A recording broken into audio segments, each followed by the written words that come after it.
Hi. So I'm coming live from my car today. Well, I guess it's not live. This is pre-recorded, but I don't really edit my videos. So this is as live as it'll get for now.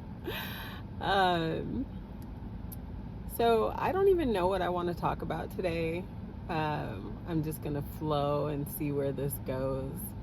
Um, I know one thing I was thinking about was just the way that our society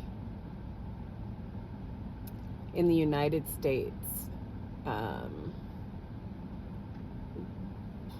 there's so much that it seems like we don't know.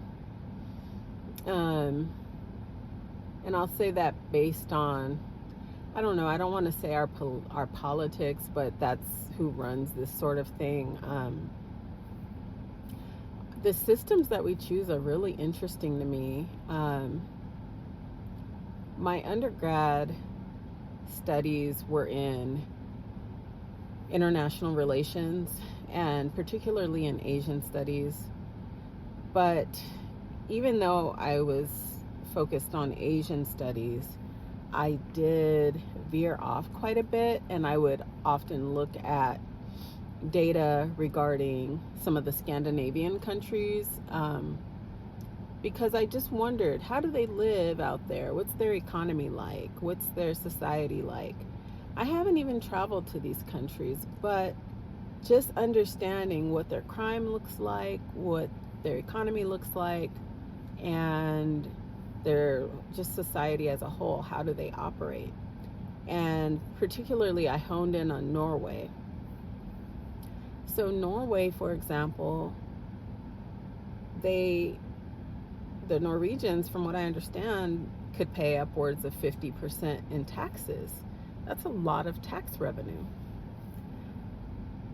For a person who's on the lower income scale out here, they'd say 50% taxes? No way. Well, they do have a gradual scale for one in Norway. So 50% tax, that's going to be for a higher earner anyway. But even with that said, the reason that they're able to do that is because of the fact that they provide so much structure in their society, in their social systems. There's such a safety net there that even though 50% of their income may be gone, or 40% or 30%, I don't know where the bottom is, but even though a good chunk of their money is gone from their check, it's paying for services that are necessities.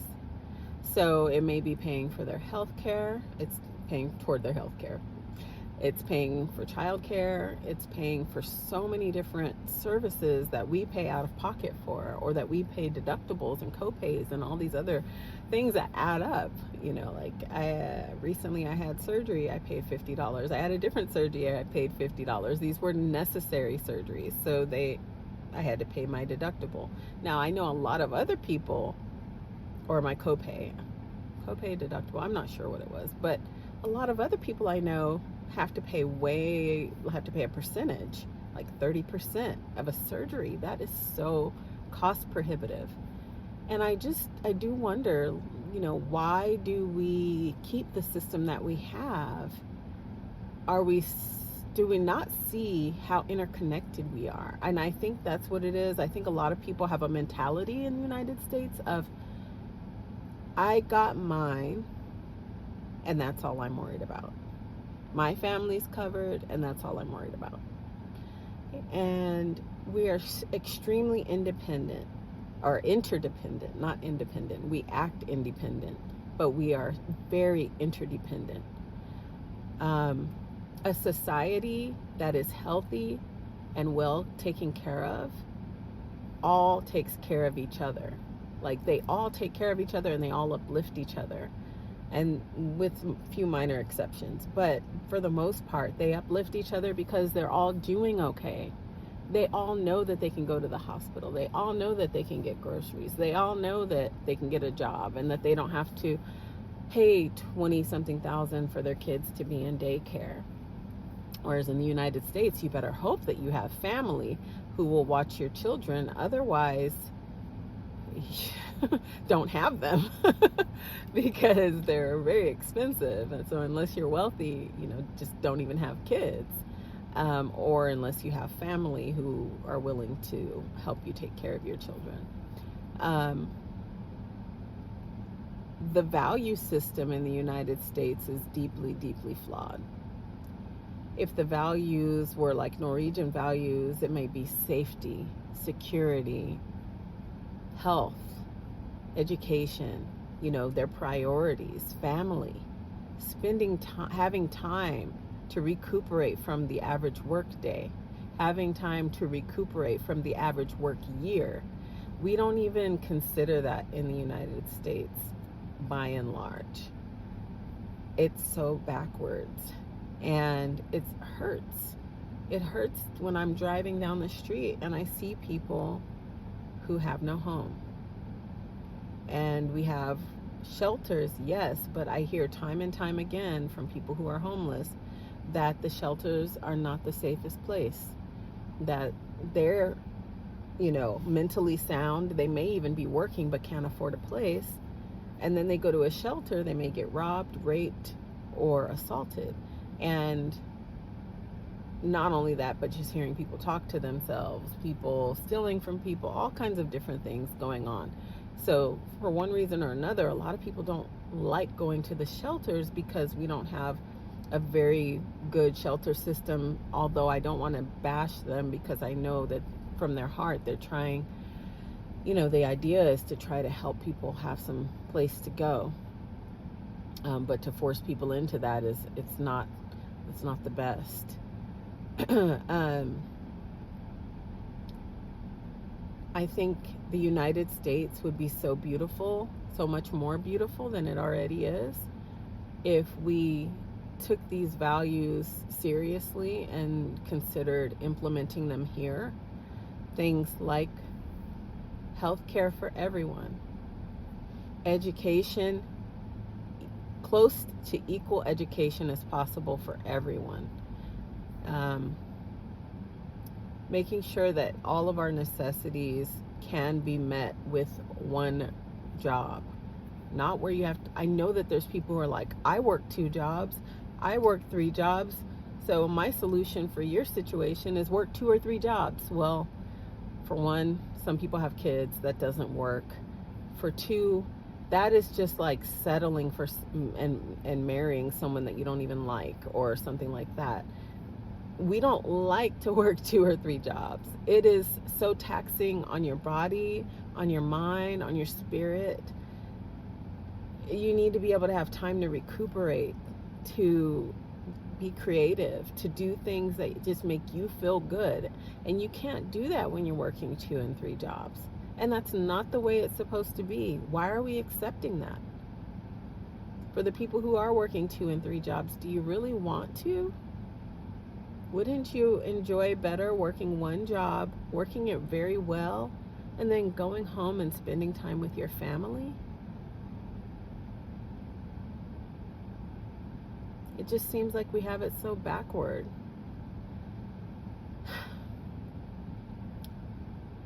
I can give you a hypothetical to show how we're all interdependent, how we're all connected. This is just a scenario that we see play out time and time again.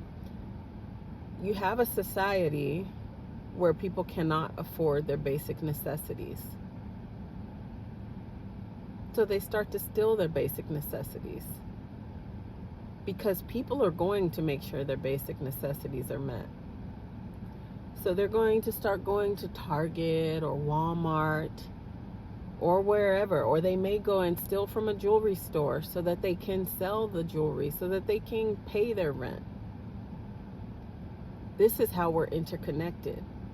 When people can't know that they have enough to actually thrive in life, not just scrape by, not just barely survive, not be told they have to work 2 or 3 jobs, not be unable to work a job. But when they're in this situation of desperation, when they don't have what they need, They're going to turn to places who have what they need but are withholding them, and they are going to take them. And then they start taking them to the point where it becomes a trend. And then all of a sudden, there's security locks on doors where you can't get to the soap. You have to ask someone who works in the store to unlock the soap door. I need to get soap. Body wash. Unlock it, please. You go get your body wash. For me, it's sad, but I'll actually order it from Amazon before I really wait for someone to come unlock a door. I think it's absolutely ridiculous and it's demeaning. So I understand they want to protect their inventory from people who need soap who can't buy it. But I go into a place to pay for money. I also want service. So to me, waiting for soap is not good service. So that's one example. Another is like stores like Ross, Burlington, TJ Maxx, other retail stores with all the security tags on clothing because people can't afford the clothing. So they go and steal the clothing. And when they steal the clothing, now that it has the security tag, if they try to walk out, it's going to blare and ring and someone's going to come and arrest the person if they get them. We are interdependent. We don't like how our society looks when we have locks and security and we have to wait for soap and all of these things. So why don't we make a better society where everyone can afford soap and everyone can afford clothing? And I know that there's a few people who are just opportunists, but believe me when I say when people are thriving, when they feel taken care of, when they feel like their basic needs are going to be met, when they feel like they are really cared for by their society, they do not want to do that. They don't want to go and steal. Even if they are that opportunist right now, it's because we're in a sick society currently. We currently have a sick society where everyone's got things twisted. Everyone's so focused on materials. The people who are rich, they want to stay as rich as possible. The people who are poor, they want to become rich. And it's just like, can we just if we all thrive at some level, which I know probably sounds like communism. Ooh, no, I'm not exactly talking about that. I'd say if anything more like democratic socialism, something like the Norwegians have. It's called democratic socialism. That is the main system that they operate under. People still they have 30 days vacation. They have like really good sick leave and maternity, paternity leave. They have great things. Like, we don't even have those things as a right in the United States. Some companies are good at doing it, but they don't have to. And some states don't even give you sick leave, and their minimum wage is still way below what you can afford to live on. So, we've got to get it together. We've got to understand how interconnected we are and how we all affect each other. The more unequal that our society becomes, the more dangerous it becomes for all of us. And when I say that, what I mean is, not only do thefts from stores rise, but also thefts from homes. People going and taking people's boxes, hoping that they'll find something they can use for money because they don't have money, or they need more money because they're just scraping by. So they'll take from your porch, they'll take your box, they'll take your packages, they'll take your deliveries.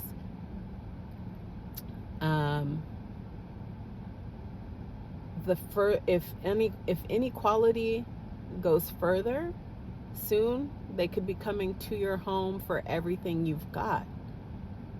And I know some people will say, well, I'll just pull my gun out and I'll just shoot them. Why do we even want to get to that place? Is it that important to not have a better system to the point where we'd rather just wait for the day to someone to come to our home to try to rob us blind, to shoot them, and then kill some other human being or hurt them. That's not a place that I want to get to. And I hope that other people can really think about this. The trajectory that we're on is frightening. And I don't like to be fear-based, but I am a pretty realistic person. I do see the trajectory that we're on, and I do know that we can change it. But we have to open our hearts. And we also have to look at the data. There's no reason that we can't change to systems that we already see work. There are systems that already work, that beautify and create safety and reduce danger and also create a happier, more heart-aligned society. They're already there. All we literally have to do is implement it. But it seems that we don't have the willpower to do that. I'll rephrase that. We have the willpower. We don't all have the understanding, I believe, at this time to do that. But I'm trying to bring awareness to it through this video, because another thing I want to point out about Norway. So just like every other country, there's crime. It's not rampant. It's actually quite minimal compared to the United States. One thing that really struck me was in Norway, their system of rehabilitation is focused on rehabilitation. It's not focused on retribution, which is something that we do focus on in the United States. In the United States, it's for punishment. You did a wrong, and now we want vengeance and punishment and harm to come to you. In Norway, it's like you did something wrong, and now we want you to be the type of person who would never, ever do that again. To create a person, to build up a person who would never do that again, we have it so backward once again. Our prisons are horrible. Our prisons are often run on profit. And I don't understand how people don't see that a system that runs on profit is going to want more prisoners. And it's also going to do the bare minimum to take care of them, because they want to keep as much profit as they can to themselves. So if they want to keep the profit to themselves and they want to increase their profit, they need to, 1, have more prisoners, and 2, give them the bare minimum. You go to prison one day, you made a mistake. You come out after a year, 2 years, 3 years, however many years of being treated horribly. And you're not any better, probably worse. The recidivism rates in the United States are quite high. Recidivism is when someone comes out of prison or jail and goes back. In the United States, it's almost 70% of people who come out of prison who go back at some point. 70%, almost 67, something like that. That's with our prison system. Overcrowded, treated like dirt, and they commit more crime. Let me tell you, human beings are human beings, whether they're here or in Norway.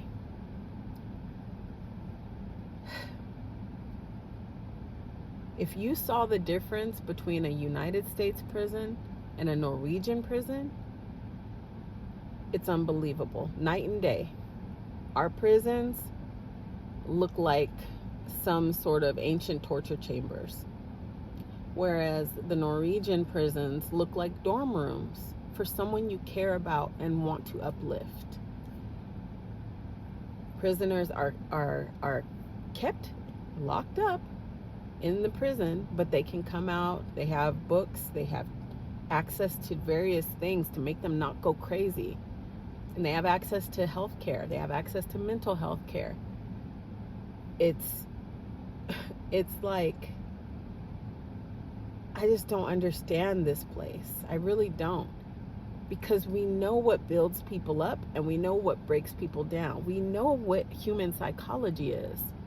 You can lift someone up, build them up, give them strength, give them esteem for themselves, give them hope, give them a sense of pride, give them a sense of value, worth, a sense of care so that they know what care feels like and want to give it to other people. A lot of people who commit crimes, they don't even care about themselves or anyone else. I mean, sometimes they do. Sometimes they only care about their child or their family. But they don't care about humanity because they don't know that we show that we're a sick place, that we don't care about each other. And I'm not talking about the whole, because there are quite a few of us who will lend a hand, who will help when we can, and who will show love and a smile and compassion and grace to people that we run into. But there are a good portion of us who live with a mentality of me, my family, my family, my family. I don't care about all these other people, even though we're all one big family. Sometimes we need to put ourselves in another's shoes and say, what if that were my son? What if that were my daughter? What if that were my wife? What if that were me? Instead of just looking at each other as others, we're all connected. And even on a global scale, we're connected. We're connected because when one country's suffering, they may start pirating. They may start doing other illegal things. They may start trying to do cyber attacks to get into another country's thing. So any way that they can source what they need, what they believe they're missing, because their society isn't taken care of by their leader or whatever, they start reaching out and looking for others to take from. Some people have just been conquesting, back in history, the conquests that have gone on, the different conquerings of different nations, and that mentality has got to go. We are all connected to the internet. We can talk to each other on YouTube, on Twitch, on Discord, on so many different platforms, TikTok, Instagram. Like, we have so many different ways to talk to everyone around the world. We are literally one big family, and we try to act like we're all separate, and we're not. And when one of us is missing something, and when I say one of us, I mean it could be one individual, it could be one society, one neighborhood, one country, one island, then it ripples in some way. It ripples to the rest of us. You just have to think for a second about how it ripples to other places. They were missing this, then they started doing this, and that affected this other place. It's just how it works. So do we want to create a have and have-not system where the have-nots are always trying to take from the haves? Like, what kind of system is that? That doesn't even sound fun. It doesn't sound fair. It sounds dangerous. It sounds like you got to always look over your back if you do have something, because there's people who have nothing and you have something. So I say all of that to just say that I'm looking forward to next year. I have a lot of hope in my heart. I have a lot of belief in my heart for what we can accomplish as a humanity and as U.S. citizens, but beyond that, just humanity in general. Like, we can do so much if we live through our heart, through the thing that speaks to us with love and tells us to love everyone and tells us to take our shirt off for the next guy who doesn't have one.